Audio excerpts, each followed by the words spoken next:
ಯಾಕೆ ನನಗೆ ನಾನೇ ನಂಬಿರುವಂಥವ್ರು ನನಗೇನೆ ಮೋಸ ಮಾಡಿರೋದು ಯಾಕೆ ಮಾಡಿದ್ದಾರೆ ಅವರು?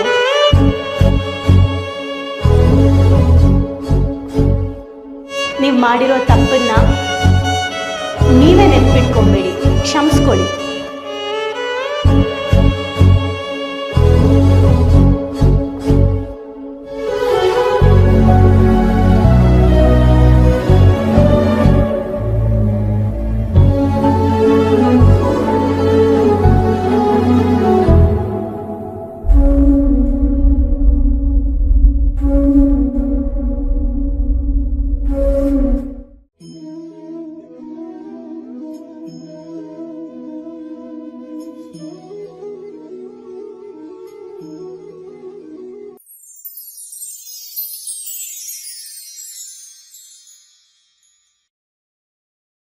ನಮಸ್ತೆ. ಒತ್ತಡ ಮುಕ್ತ ಜೀವನಕ್ಕೆ 101 ಮ್ಯಾಜಿಕ್ ಮಂತ್ರಗಳು ಬರೆದಿರೋದು ಡಾಕ್ಟರ್ ಶ್ವೇತಾ ಬಿಸಿ ಅವರು. ಬನ್ನಿ ನಮ್ಮ ಮುಂದಿನ ಚಾಪ್ಟರ್ ಯಾವುದು ನೋಡೋಣ. ಚಾಪ್ಟರ್ನ ಹೆಸರು ಗಾಬರಿ ಬೇಡ, ಗಮನವಿರಲಿ. ಗಾಬರಿ ಆಗಬೇಡಿ, ಬಟ್ ಫೋಕಸ್ ಇರಲಿ ಅಂತ ಹೇಳ್ತಿದ್ದಾರೆ. ಯಾಕೆ ಗಾಬರಿ ಆಗ್ತೀವಿ? ಗಾಬರಿ ಜಾಗದಲ್ಲಿ ಗಮನನ ಹೇಗೆ ಮಾಡೋದು, ಗಮನ ಹೇಗೆ ಹರಿಸೋದು ಅಂತ ನೋಡೋಣ. ನಿಮಗೆ ಆತಂಕ ಅಥವಾ ಗಾಬರಿ ಆಗ್ತಾ ಇದೆಯಾ? ನಿಮ್ಮೆಲ್ಲ ಗಮನವನ್ನು ಕೇಂದ್ರೀಕರಿಸಲು ಒಂದು ನಿರ್ದಿಷ್ಟ ವಸ್ತುವನ್ನು ಆಯ್ದುಕೊಳ್ಳಿ. ನಿಮಗೆ ತುಂಬ ಗಾಬರಿ ಆಗ್ತಾ ಇರುವಂತಹ ವಿಚಾರ ಏನಿದೆ ಅದರಲ್ಲಿ ನೀವೇನು ಮಾಡಿ, ಒಂದು ನಿರ್ದಿಷ್ಟ ವಸ್ತು, ಯಾವ ವಿಚಾರದಲ್ಲಿ ನನಗೆ ಗಾಬರಿ ಇದೆ ಅನ್ನೋದನ್ನು ಫಸ್ಟು ತಿಳ್ಕೊಳ್ಳಿ. ಅದನ್ನು ನೀವು ಡಿಸೈಡ್ ಮಾಡ್ಕೊಳ್ಳಿ. ಇದನ್ನು ಸೃಷ್ಟಿ ಮಾಡ್ಕೊಳ್ಳಿ. ಆ ಗಾಬರಿ ಆಗೋ ವಿಚಾರವನ್ನು ಸೃಷ್ಟಿ ಮಾಡ್ಕೊಳ್ಳಿ. ಅದಾದ ಮೇಲೆ ನಿಮ್ಮ ಸ್ಪಷ್ಟ ನೋಟವನ್ನು ಗಾಬರಿ ಆಗೋ ವಿಚಾರದ ಮೇಲೆ ಕೇಂದ್ರೀಕರಣ ಮಾಡಿ. ಅದಾದ ಮೇಲೆ ಜಾಗೃತವಾಗಿ ಉದ್ದೇಶಿತ ಮನಸ್ಥಿತಿಯಲ್ಲಿ ಅದನ್ನು ನಾನು ಗಾಬರಿನ ಹೇಗೆ ಹೀಲ್ ಮಾಡಬೇಕು ಅನ್ನೋ ಮನಸ್ಥಿತಿಯಲ್ಲಿ ಕೂತ್ಕೊಳ್ಳಿ. ಅದೇ ವಸ್ತುವಿನ ಬಗೆಗೆ ಪ್ರತಿ ಸಂಗತಿಗಳನ್ನು ಟಿಪ್ಪಣಿ ಮಾಡಿಕೊಳ್ಳಿ. ಅದೇ ವಸ್ತು ಬಗ್ಗೆ ನಿಮ್ಮ ತಲೆಯಲ್ಲಿ ಏನೇನೆಲ್ಲ ಬರುತ್ತೆ ಸೆಂಟೆನ್ಸ್ಗಳು ಬರ್ಕೊಳ್ಳಿ, ಟಿಪ್ಪಣಿ ಮಾಡ್ಕೊಳ್ಳಿ. ವಸ್ತುವಿನ ರಚನೆ ಅದು ಹೇಗಿದೆ ಅಂತಲೂ ಇಮ್ಯಾಜಿನ್ ಮಾಡ್ಕೊಳ್ಳಿ. ಅದು ಯಾವ ಕಲರಲ್ಲಿದೆ ಅಂತ ಇಮ್ಯಾಜಿನ್ ಮಾಡ್ಕೊಳ್ಳಿ. ಅದ್ರ ಆಕಾರ ಏನು ಅಂತಲೂ ನೋಡಿ. ಅದ್ರ ಗಾತ್ರ ಎಷ್ಟಿದೆ ಅಂತಲೂ ನೋಡಿ.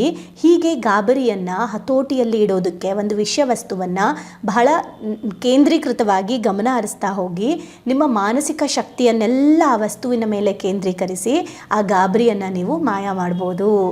ಓಕೆ, ಹೆಂಗೆ ಮೇಡಮ್ ಅರ್ಥ ಆಗಲಿಲ್ಲ ಅಂತ ನೀವು ಕೇಳ್ತೀರಾ ಅಂದರೆ ಒಂದು ಟೆಕ್ನಿಕ್ ಹೇಳ್ತೀನಿ ನೋಡಿ. ಎಕ್ಸಾಂಪಲ್ ಕೊಟ್ಬಿಟ್ಟು ಹೇಳ್ತೀನಿ. ನಿಜವಾಗ್ಲೂ ನೀವು ಇದನ್ನು ಎಲ್ಲರೂ ಟ್ರಾವೆಲ್ ಮಾಡ್ತಾಯಿದ್ರೆ ಮಾಡಬೇಡಿ, ಲಾಸ್ಟಲ್ಲಿ ಮಾಡಿಸ್ತೀನಿ. ನೀವು ಇದನ್ನು ಆರಾಮಾಗಿ ಮಾಡ್ಬೋದು. ಚೆಕ್ ಮಾಡಿ, ಕಮೆಂಟ್ ಮಾಡಿ, ಹ್ಞೂ ಮೇಡಮ್ 1 ನಿಮಿಷದಲ್ಲಿ ನನಗೆ ಅನ್ನಿಸ್ತು ಅದು ಅಂತ. ಓಕೆ, ನಿಮ್ಗೆ ಅನಿಸಿದ್ರೆ ಮಾತ್ರ. ಹೇಗೆ ಅಂದರೆ, ನನಗೆ ಮುಂಚೆ ಕತ್ತಲೆ ಅಂದರೆ ಭಯ, ಗಾಬರಿ. ಓಕೆ, ಮತ್ತು ಆಕ್ಸಿಡೆಂಟ್ಸ್ಗಳು, ಎಲ್ಲಾದರೂ ಆಕ್ಸಿಡೆಂಟ್ಸ್ ನೋಡಿಬಿಟ್ರೆ ನಂಗೆ ತುಂಬ ಭಯ, ಗಾಬರಿ. ಆ ರೋಡಲ್ಲಿ ಹೋದಾಗೆಲ್ಲ ನಾನು ಅದೇ ಥಿಂಕ್ ಮಾಡ್ತಾಯಿದ್ದೆ. ಒಂಥರ ಹೊಟ್ಟೆ ಎಲ್ಲ ತೊಳಸ್ತಾ ಇತ್ತು, ಗಾಬರಿ ಆಗಿಬಿಡ್ತಿದ್ದೆ, ಸಡನ್ ಟೆನ್ಷನ್ ಆಗಿಬಿಡ್ತಿದ್ದೆ. ಇವೆಲ್ಲ ನನ್ನ ಪ್ರಾಬ್ಲಮ್ ಇತ್ತು.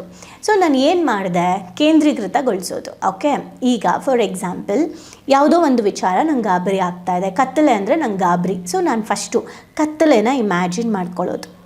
ಓಕೆ, ಇಮ್ಯಾಜಿನ್ ಮಾಡಿಕೊಂಡು ಕತ್ತಲೆ ಕಲರ್ ಏನು ಬ್ಲ್ಯಾಕ್ ಇದೆ, ಅದ್ರ ಗಾತ್ರ ಏನು ಎಷ್ಟು ದೊಡ್ಡದಾಗಾದರೂ ಇರ್ಬೋದು. ನಾನು ದೊಡ್ಡ ರೂಮಲ್ಲಿರ್ಬೋದು ಅಥವಾ ಚಿಕ್ಕ ರೂಮಲ್ಲಿರ್ಬೋದು ಗಾತ್ರ. ಓಕೆ, ಎಲ್ಲೆಲ್ಲಿ ನನಗೆ ಈ ಕತ್ತಲೆಯ ಭಯದ ಅನುಭವ ಆಗಿದೆ, ಎಲ್ಲೆಲ್ಲೆಲ್ಲ ಆಗಿದೆ, ಎಲ್ಲೆಲ್ಲೆಲ್ಲ ನಾನು ಹೆದರಿದ್ದೀನಿ, ಎಲ್ಲಿಂದ ನನಗೆ ಭಯ ಸ್ಟಾರ್ಟ್ ಆಗಿದೆ, ಎಲ್ಲಿಂದ ಹೆದರ್ಕೊಂಡು ಬಂದಿದ್ದೀನಿ ನಾನು ಅಂತ ನೋಡ್ಕೊಂಬರೋದು. ಆ್ಯಂಡ್ ಈ ಭಯ ನನಗೆ ಮೊದಲು ಯಾರು ನನ್ನ ತಲೆಗೆ ಹಾಕಿದ್ರು ಅಂತ ನೋಡ್ತಾ ಬರೋದು. ಇದನ್ನು ನೋಡಿದ್ದಾದ ಮೇಲೆ ಓಕೆ, ಈಗ ಆ ಗಾತ್ರದೊಳಗೆ ನಾನು ಹೋಗ್ತೀನಿ. ಆ ಕತ್ತಲೆ ಒಳಗಡೆ ನಾನು ಹೆಜ್ಜೆ ಇಡ್ತಾ ಇದ್ದೀನಿ. ಓಕೆ, ಎಲ್ಲ ಕತ್ತಲೆ ಇದೆ, ನಾನು ನಿಂತಿದ್ದೀನಿ, ನೋಡ್ತಾ ಇದ್ದೀನಿ. ಸೊ ಈಗ ಆ ಕತ್ತಲೆಯಲ್ಲಿ ನಾನು ಫೋಕಸ್ ಮಾಡ್ತಾ ಇದ್ದೀನಿ. ಕತ್ತಲೆನ ಫೋಕಸ್ ಮಾಡ್ಕೊಂಡು ನಿಂತಿದ್ದೀನಿ ನಾನು.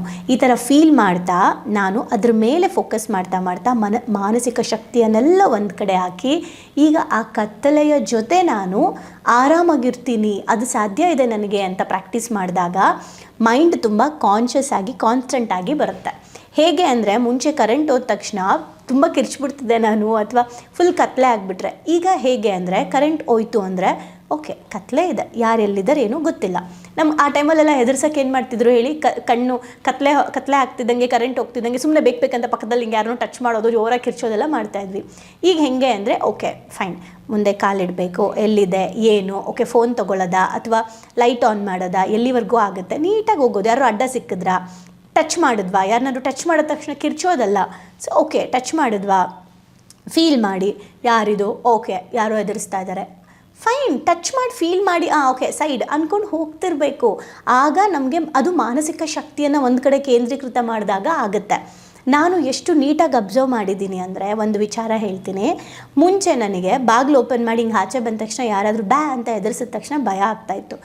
ಈಗ ನನಗೆ ಅನಿಸುತ್ತೆ ನಾನು ಇಲ್ಲಿಲ್ವಾ ನಾನು ಅಂತ ಅನಿಸುತ್ತೆ. ಅಂದರೆ ಯಾರೇ ಬಂದು ಸಡನ್ನಾಗಿ ಬ್ಯಾ ಅನ್ನಲಿ, ಎಂಥ ಒಂದು ಹಾರರ್ ಮೂವಿ ನೋಡಬೇಕಾದ್ರೆ ನನ್ನ ಯಾರೇ ಟಚ್ ಮಾಡಲಿ ನಾನು ಕಿರ್ಚಲ್ಲ, ಸಡನ್ನಾಗಿ ಶಾಕ್ ಆಗಲ್ಲ, ಗಾಬರಿ ಆಗಲ್ಲ.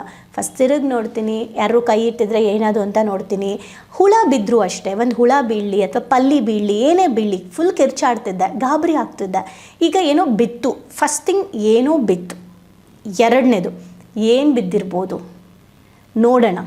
ಓಕೆ ಯಾಕೆ ಗೊತ್ತಾ, ನಮ್ಮ ಬಾಡಿಯ ಉಸಿರಾಟದ ವೈಬ್ರೇಷನ್ಸ್ ಚೇಂಜ್ ಆಗೋದ್ರಿಂದ ಕೂಡ ಪ್ರಾಣಿಗಳಿಗೆ ಸೆನ್ಸ್ ಆಗುತ್ತೆ ನಮ್ಮ ಭಯ.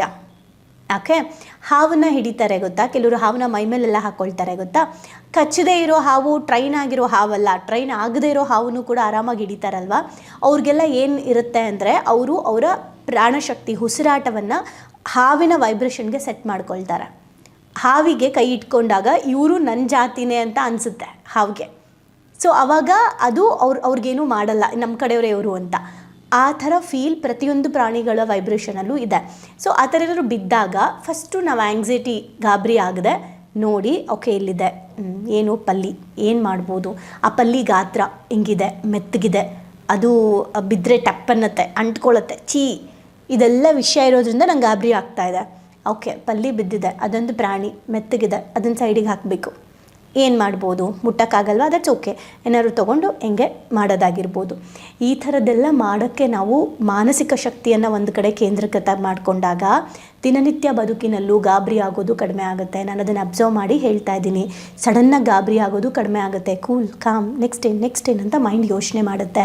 ಇದನ್ನು ಅಭ್ಯಾಸ ಮಾಡಬೇಕು, ಪ್ರಾಕ್ಟೀಸ್ ಮಾಡಬೇಕು, ಸಡನ್ನಾಗಿ ಬರೋ ಅಂಥದ್ದಲ್ಲ. ಈಗ ನೀವೇನು ಮಾಡ್ಬೋದು, ನಿಮಗೆ ಯಾವುದೋ ಒಂದು ವಿಚಾರ ಗಾಬರಿ ತರ್ತಾ ಇದೆ ಅಂದರೆ ಯಾವುದಾದ್ರೂ ಒಂದು ಕಾಮಿಡಿ, ಓಕೆ ಈಗ ನೀವು ಅದನ್ನು ಪ್ರಾಕ್ಟೀಸ್ ಮಾಡಿ, ಸುಮ್ಮನೆ ನೀವು ಕಣ್ ಕ್ಲೋಸ್ ಮಾಡ್ಕೊಳ್ಳಿ. ಕಣ್ ಕ್ಲೋಸ್ ಮಾಡಿಕೊಂಡು ನಿಮಗೆ ಈಗ ಕತ್ಲೆ ಅಂದರೆ ಭಯನೋ, ಆಕ್ಸಿಡೆಂಟ್ ಅಂದರೆ ಭಯ, ಏನೋ ಒಂದು ಗಾಬರಿ ವಿಚಾರನ ನೆನಪು ಮಾಡ್ಕೊಂಬಿಟ್ಟು, ಹೌದು ನನಗೆ ಇದು ಗಾಬರಿ ಅನ್ನಿಸ್ತಾ ಇದೆ, ಇವ್ರ ಜೊತೆ ಮಾತಾಡಿದ್ರೆ ಇವ್ರು ಬಂದರೆ ಗಾಬರಿ ಅನಿಸುತ್ತೆ ಅಂತ ನಿಮಗೆ ಅನ್ನಿಸ್ತಿದೆ ಅಂದರೆ ನೀವೇನು ಮಾಡಿ, ಆಟೋಮೆಟಿಕ್ಕಾಗಿ ಯಾರಾದರೂ ಒಬ್ಬರು ನಿಮಗೆ ಅದನ್ನು ಪೂರ್ತಿ ಅಬ್ಸರ್ವ್ ಮಾಡಿದ್ಮೇಲೆ ಯಾರಾದರೂ ಒಬ್ಬರು ಕಾಮಿಡಿಯನ್, ನಿಮಗೆ ತುಂಬ ಇಷ್ಟ ಆಗೋ ಅಂಥ ಒಬ್ಬರು ಕಾಮಿಡಿಯನ್ನ ನೆನಪು ಮಾಡ್ಕೊಳ್ಳಿ. ಸಾಧು ಕೋಕಿಲ ಆಗಿರ್ಬೋದು, ಯಾರಾದರೂ ಚಿಕ್ಕಣ್ಣ ಆಗಿರ್ಬೋದು, ತುಂಬ ಕಾಮಿಡಿ ನೆನಪು ಮಾಡ್ಕೊಳ್ಳಿ. ಒಂದು ಕಾಮಿಡಿ ಸೀನ್, ನೀವು ಸಿಕ್ಕಾಬಟ್ಟೆ ನಗೋ ಒಂದು ಕಾಮಿಡಿ ಸೀನ್ನ ನೆನಪು ಮಾಡ್ಕೊಳ್ಳಿ. ಅದ್ರ ಮೇಲೆ ನೀವು ಫೋಕಸ್ ಮಾಡಿ, ಕತ್ಲೆನ ನೋಡಿ, ಅದ್ರ ಮೇಲೆ ಫೋಕಸ್ ಮಾಡಿ, ಕತ್ಲೆನ ನೋಡಿ, ನೀವು ಕತ್ಲೆಯಲ್ಲೂ ನಕ್ಕೊಂಡು ಮುಂದಕ್ಕೆ ಹೋಗ್ತೀರಾ. So very simple. ನಮ್ಮ ಭಾವನೆಗಳು ಶಿಫ್ಟ್ ಆದರೆ ನಮ್ಮ ಮನಸ್ಸು ಮಾನಸಿಕವಾಗಿ ಶಕ್ತಿಯಿಂದ ಬಂದುಬಿಟ್ಟು ಅದನ್ನು ಫೇಸ್ ಮಾಡುತ್ತೆ. ಆಕ್ಸಿಡೆಂಟ್ ಆದಾಗಲೂ ಅಷ್ಟೇ, ಓಕೆ ಆಕ್ಸಿಡೆಂಟ್ ಆಗಿದೆ, ಬ್ಲಡ್ ಬರ್ತಿದೆ, ಬಿದ್ದಾಗ ಬ್ಲಡ್ ಬರುತ್ತೆ, ಓಕೆ ಜೀವ ಇದೆಯಾ, ಇದೆ ಇಲ್ವಾ, ಓಕೆ ಏನಾದರೂ ಏಟಾಗಿದೆಯಾ, ದೇಹಕ್ಕೆ ಜಜ್ಜಿದೆಯಾ, ಅದೆಲ್ಲ ನೋಡೋಕ್ಕೆ ಕಷ್ಟ ಆಗುತ್ತೆ. ಈ ಥರ ತುಂಬ ಜಾಸ್ತಿ ಕ್ರಿಯೇಟ್ ಮಾಡಿಕೊಂಡಾಗ, ಓವರ್ ಥಿಂಕ್ ಮಾಡ್ಕೊಂಡಾಗಲೇ ಗಾಬರಿ ಆಗೋದು. ಅದನ್ನು ಇದ್ದ ಹಾಗೆ ನೋಡೋದನ್ನು ಪ್ರಾಕ್ಟೀಸ್ ಮಾಡ್ತಾ ಓಕೆ ಆಯಿತು ಅಂತ ಬರುತ್ತೆ. ಎಂತೆಂಥ ಸಾವನ್ನು ನಾನು ನೋಡಿದ್ದೀನಿ ಅಂದರೆ, ಮುಖ ಗುರ್ತೇ ಸಿಗಲ್ಲ ಅನ್ನೋ ಕ್ರೂರವಾಗಿ ಡೆತ್ ಆಗೋ ಟೈಮಲ್ಲಿ ಅವರ ಫೇಸ್ ಚೇಂಜ್ ಆಗಿರುತ್ತೆ, ನೀರಿಗೆ ಬಿದ್ದು ಆತ್ಮಹತ್ಯೆ ಮಾಡಿಕೊಂಡು, ಇಂಥವ್ರನ್ನೆಲ್ಲ ನಾನು ನೋಡಿದ್ದೀನಿ ನೇರವಾಗಿ. ಅದನ್ನು ನೋಡಿದಾಗಲೂ ನಾನು ಜಸ್ಟ್ ಓಕೆ ಗ್ಯಾಸ್ ತುಂಬಿಕೊಂಡಿದೆ, ದೇಹದ ಬಾಡಿಯಲ್ಲಿ ಗ್ಯಾಸ್ ತುಂಬಿಕೊಂಡಿದೆ, ಲೇಟಾಗಿ ಸಿಕ್ಕಿದ್ದಾರೆ, ಅದಕ್ಕೆ ದೇಹ ಊದ್ಕೊಂಡಿದೆ, ಆತ್ಮ ಅಲ್ಲ ಅದದು ದೇಹ. ಓಕೆ ಯಾವುದೋ ಒಂದು ಸೈಂಟಿಫಿಕ್ ಕೆಮಿಕಲ್ ರಿಯಾಕ್ಷನಿಂದ ದೇಹ ಹಿಂಗಾಗೇ ಆಗುತ್ತೆ. ಉಸಿರಾಟ ಆಚೆ, ಆಕ್ಸಿಜನ್ ಆಚೆ ಹೋಗಿ ಅದರೊಳಗಡೆ ಬೇರೆ ಏನೇನು ಪ್ರೊಸೀಜರ್ಸ್ ಇದೆ ಅದನ್ನು ಸೈಂಟಿಫಿಕ್ಕಾಗಿ ನೋಡಿದಾಗ ಏನೂ ಅನಿಸಲ್ಲ. ಯಾಕೆ ಡಾಕ್ಟರ್ಸ್ಗಳಿಗೆ ಅದೆಲ್ಲ ಏನೂ ಅನಿಸಲ್ಲ? ಬಿಕಾಸ್ ಅವರು ಮಾನಸಿಕ ಶಕ್ತಿ ಅದರಲ್ಲಿ ಟ್ರೈನ್ ಆಗಿರ್ತಾರೆ. ಸಿಂಪಲ್ ಟ್ರೈನ್ ಆಗಬೇಕು, ಅಭ್ಯಾಸ ಮಾಡಬೇಕು ನಾವು. ಆವಾಗ ಜೀವನ ದಿನನಿತ್ಯದಲ್ಲಿ ನಡೆಯುವಂಥದ್ದನ್ನು ಕೂಡ ಬಹಳ ಈಸಿಯಾಗಿ ನಾವು ನೋಡೋಕ್ಕೆ ಸಾಧ್ಯ ಆಗುತ್ತೆ. ಸೊ ಎಷ್ಟೆಲ್ಲ ವಿಷಯ ಇದೆ ನೋಡಿ. ಇನ್ನು ಮುಂದೆ ಗಾಬರಿ ಆಗೋದು ಬಿಟ್ಟು ಫೋಕಸ್ ಮಾಡಿ, ಗಾಬರಿನ ಓಡಿಸ್ಬಿಡಿ. ಓಕೆ, ಗಾಬರಿಯಲ್ಲಿ ಜೀವಿಸಬೇಡಿ, ಗಾಬರಿನ ಓಡಿಸೋಕ್ಕೆ ಗಮನ ಕೊಡಿ ಅದ್ರ ಮೇಲೆ, ಆಗ ಅದು ಹೋಗುತ್ತೆ. ಸೊ ಹೆಂಗೆ ಅರ್ಥ ಆಯಿತು, ಏನು ಅರ್ಥ ಆಯಿತು, ನಿಮ್ಮ ಲೈಫ್ ಏನು ಕನೆಕ್ಟ್ ಆಗುತ್ತೆ, ಅಥವಾ ನೀವು ಯಾವುದ್ರಲ್ಲಿ ಗಾಬರಿ ಇದ್ದೀರಾ, ಅದು ನಿಮ್ಗೆ ವರ್ಕೌಟ್ ಮಾಡ್ಕೋಬೇಕು ಅನ್ನಿಸ್ತಾ ಇದೆಯಾ, ಕಮೆಂಟ್ ಮಾಡಿ. ಆ್ಯಂಡ್ ಆಲ್ರೆಡಿ ನಮ್ಮ ಪಾರ್ಟಿಸಿಪೆಂಟ್ಸ್ ವರ್ಕ್ಶಾಪ್ ಅಟೆಂಡ್ ಮಾಡಿರೋರು ನಿಮ್ಮ ಗಾಬರಿ ಇದ್ದಿದ್ದನ್ನು ಯಾವ್ಯಾವುದನ್ನು ನೀವು ಅದರಿಂದ ಹೊರಗಡೆ ಬಂದಿದ್ದೀರಾ ಅಂತ ಕೂಡ ಕಮೆಂಟ್ ಮಾಡಿ. Thank you.